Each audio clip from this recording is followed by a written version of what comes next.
बिस्मिल्लाहिर्रहमानिर्रहीम। आज का लेक्चर 87 सीआरपीसी यानी प्रोक्लामेशन यानी इश्तिहारी, जो जिसको कहते हैं कि इश्तिहार जारी हो गया, मुल्ज़िम इश्तिहारी हो गया in common parlance.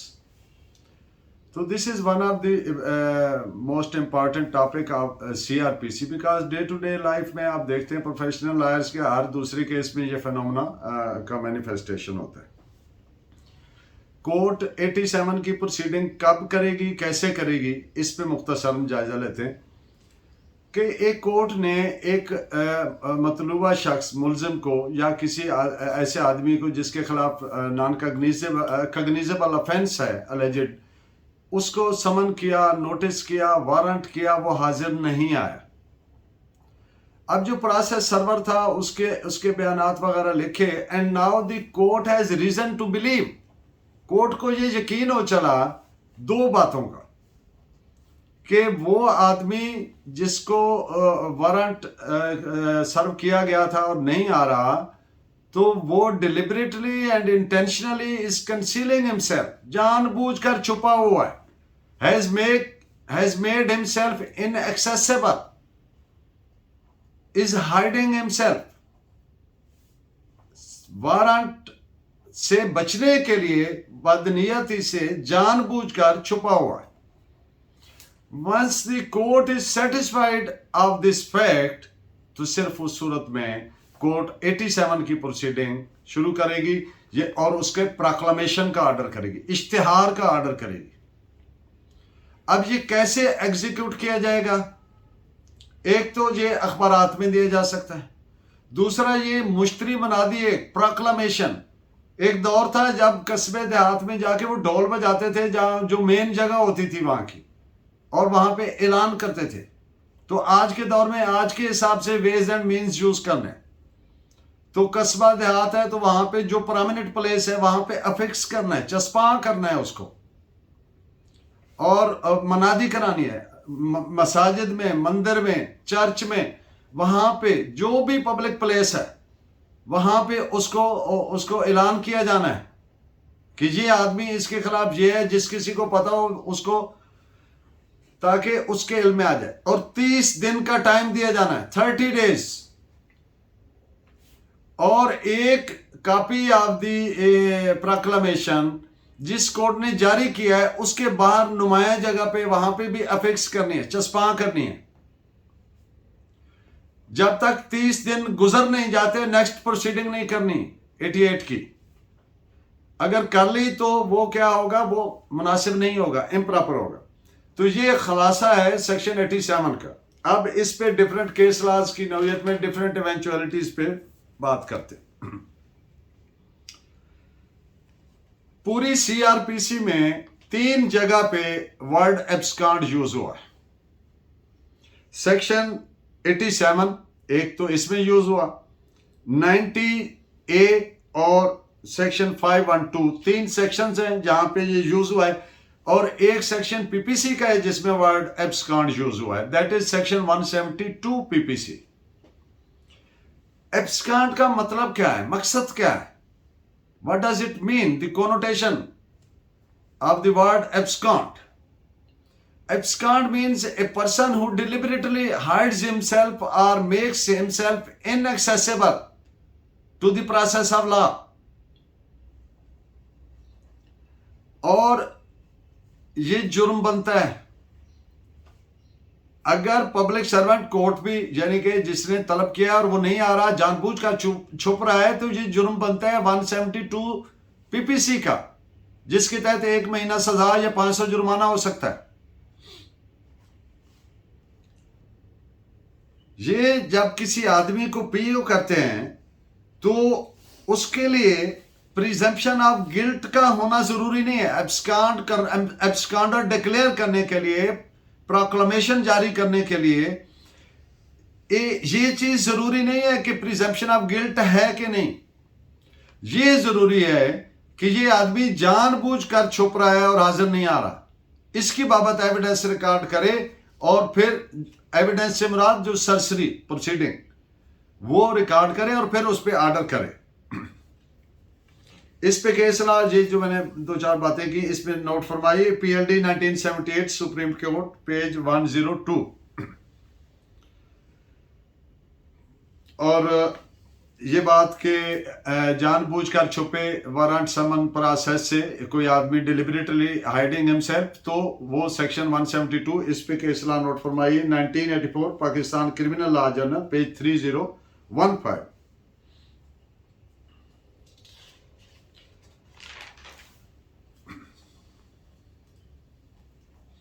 Continued absence of the accused for the purposes of evading from arrest, execution of warrant is abscondence.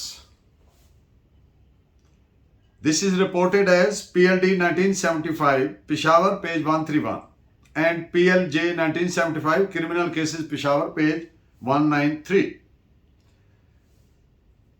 महज गैर हाजिरी से एब्सकॉन्डर डिक्लेयर नहीं किया जा सकता कि एक आदमी हाजिर नहीं आ रहा तो एब्सकॉन्डर नहीं हो सकता। एब्सकॉन्डर होने के लिए विलफुल, डिलिबरेट, कॉन्शियस, इनएक्सेसिबल होना, अवेलेबल ना होना, कंसील वनसेल्फ। और इसके लिए जरूरी नहीं है कि उसी जगह पर रह रहा है जो ऑर्डिनरी प्लेस ऑफ रेजिडेंस है या वहां से चला गया। ये मैटर नहीं करेगा। मैटर क्या करेगा कि एक आदमी जानबूझ के अवेलेबल नहीं हो रहा, छुप रहा है, अवॉइड कर रहा है,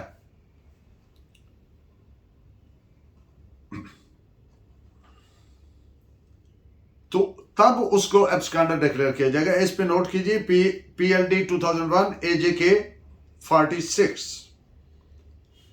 Abscondence is not a term of art.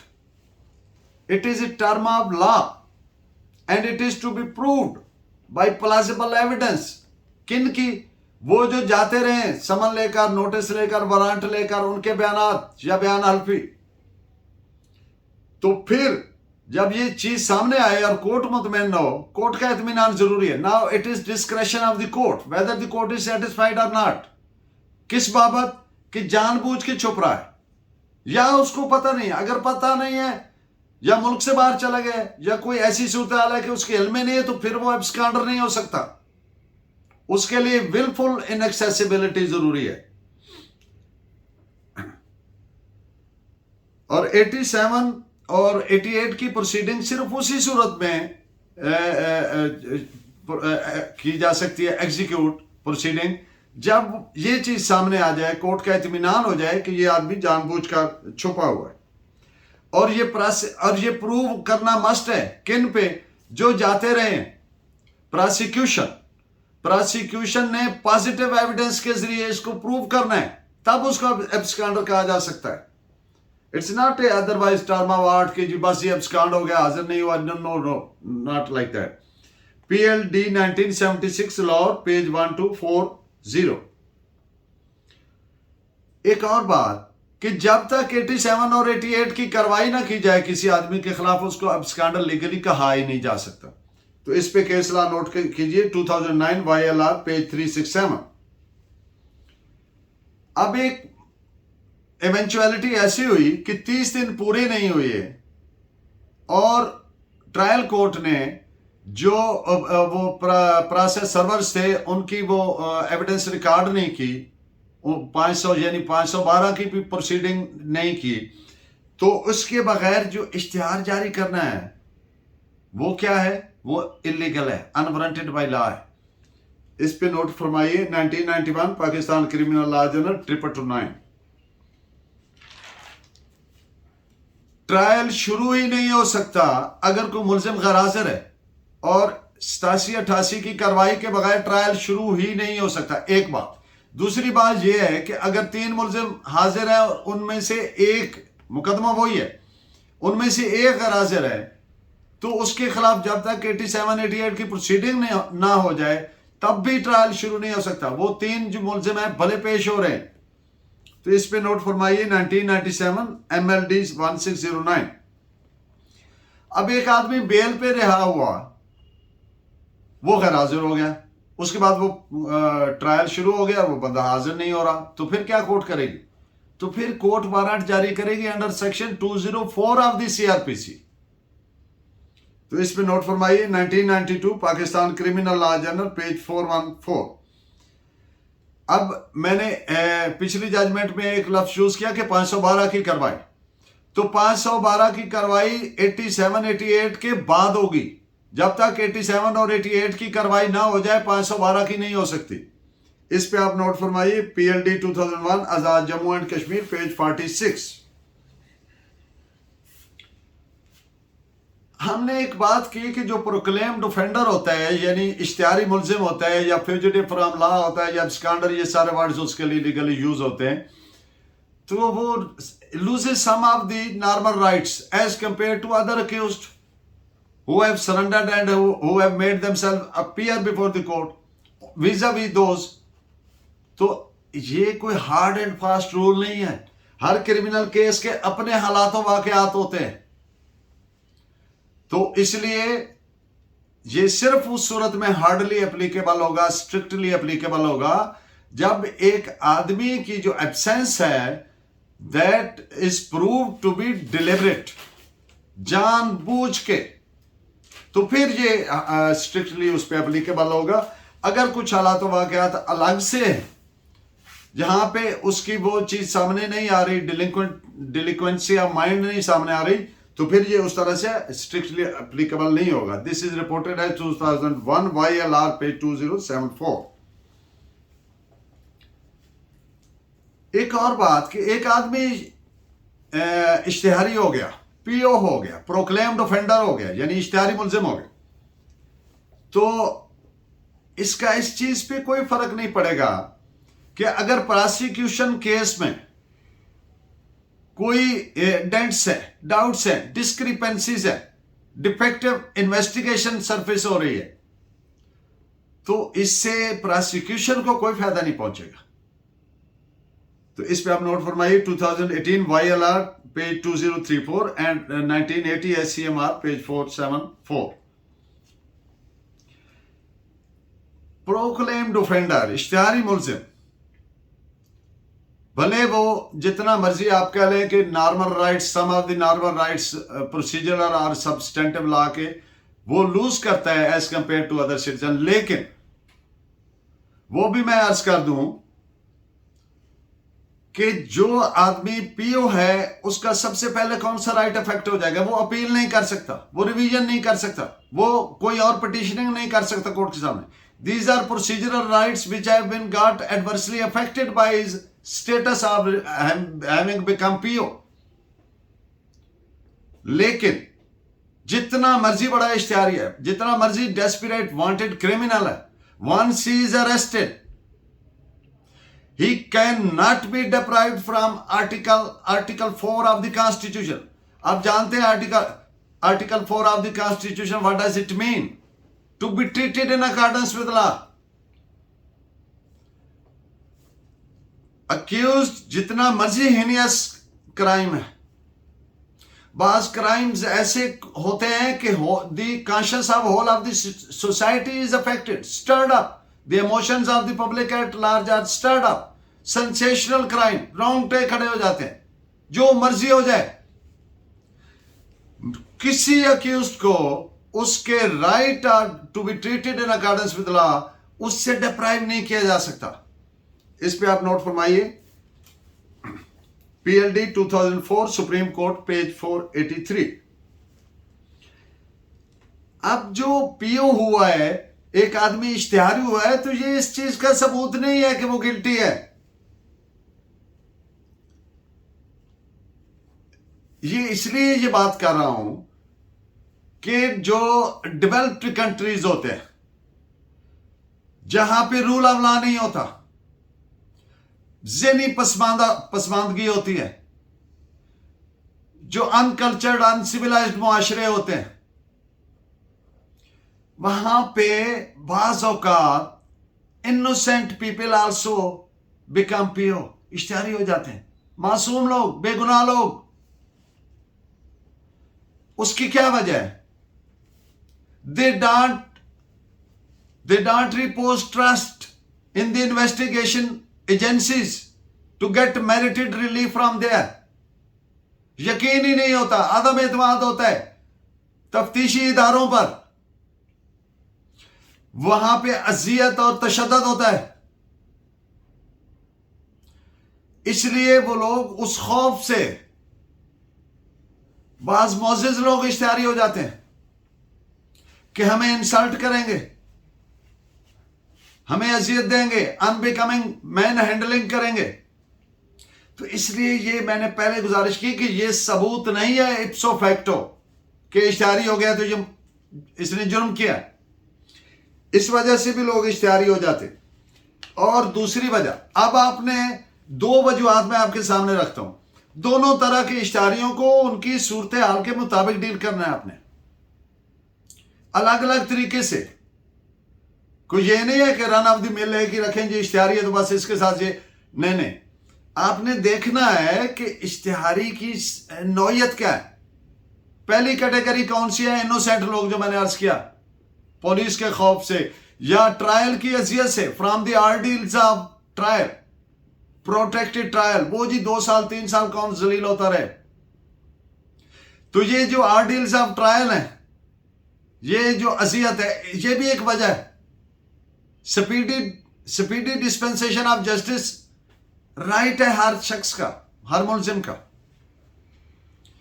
जिन मुआशरों में नहीं होता वहां पे लोग इस वजह से भी इश्तिहारी एट लार्ज हो जाते, फ्यूजिटिव फ्रॉम लॉ हो जाते। लेकिन दूसरी वजह बड़ी और तरह की है। जो हार्डन क्रिमिनल होते हैं, जो हैबिचुअल ऑफेंडर्स होते हैं, आदि मुजरिम पेशा, जराइम पेशा अफराद होते हैं, वो कुछ वजूहात की वजह से इश्तिहारी होते हैं। वो क्या वजह है?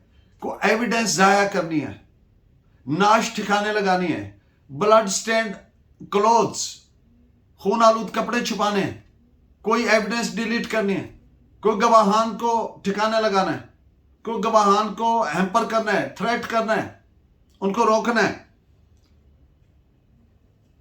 जो प्लेस ऑफ अकरेंस है उसको तब्दील करना है। जो टेस्ट आइडेंटिफिकेशन परेड है, जिसको शनाख्त परेड बोलते हैं, उसकी वैल्यू को कम करना।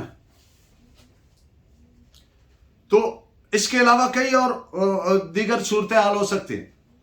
तो ये इन सूरतों की वजह से एक और वजह हो सकती है, कोई अपने डिफेंस के लिए कोई सर्कमस्टेंशियल एविडेंस क्रिएट करना है, कोई करबरेटरी एविडेंस क्रिएट करना है।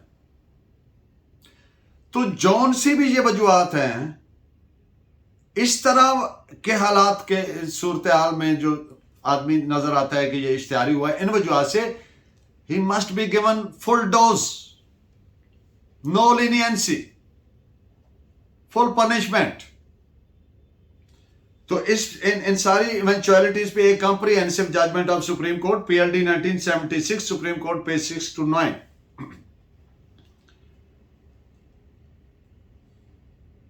जो PO होना है, प्रोक्लेम्ड ऑफेंडर यानी इश्तिहारी होना है, उससे राइट ऑफ बेल पे कोई एडवर्स इफेक्ट नहीं पड़ेगा।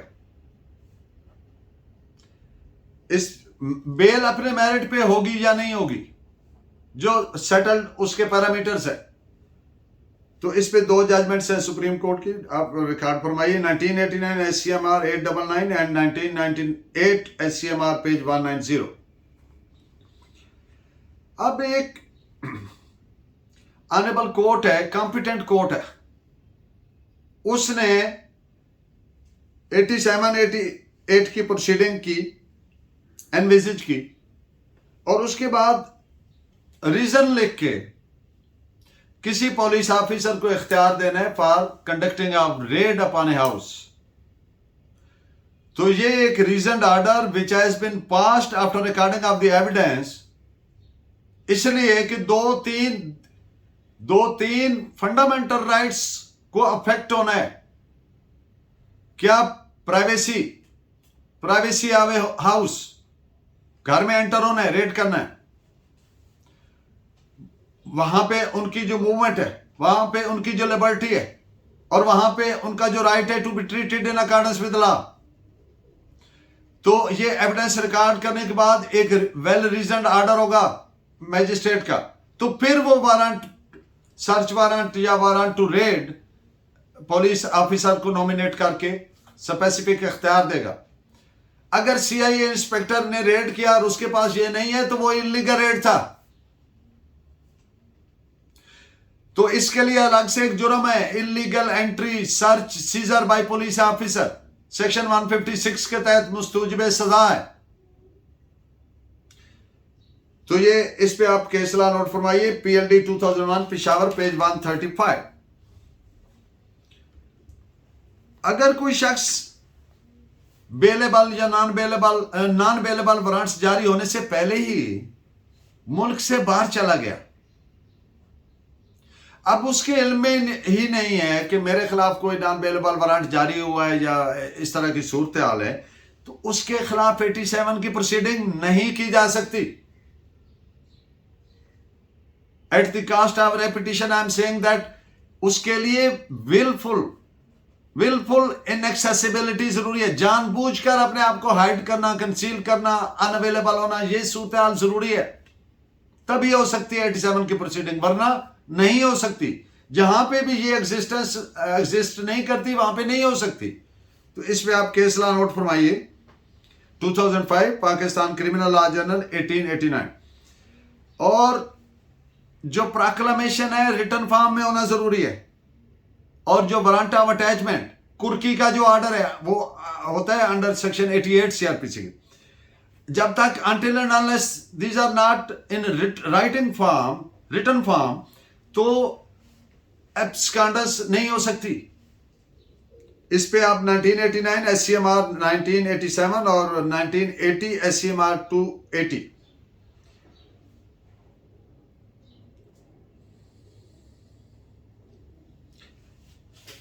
वारंट कोर्ट ने जारी किया, मैंने पहले गुजारिश की कि अगर एक आदमी बेल पे रहा हुआ एब्सेंट हो गया तो कोर्ट उसके खिलाफ 204 की प्रोसीडिंग करेगी, वारंट जारी करेगी अंडर सेक्शन 204। तो 204 का वारंट हुआ, बंदा गया, उसने वापस आके अपना बयान अल्फी दिया, कोर्ट में उसकी रिकॉर्ड हो गई एविडेंस की, ये जी मैं गया था ऐसे ऐसे। आजकल तो चूंकि वो मॉडर्न टेक्निक्स हैं कि वो वहां पे अपनी अवेलेबिलिटी भी देते हैं व्हाट्सएप के जरिए, और अपना वो सारे वो भी कोर्ट देखती है, वीडियो भी वो कहते हैं बनाए। तो ये सारी चीज रिकॉर्ड करने के बाद जो छुपा हुआ शख्स है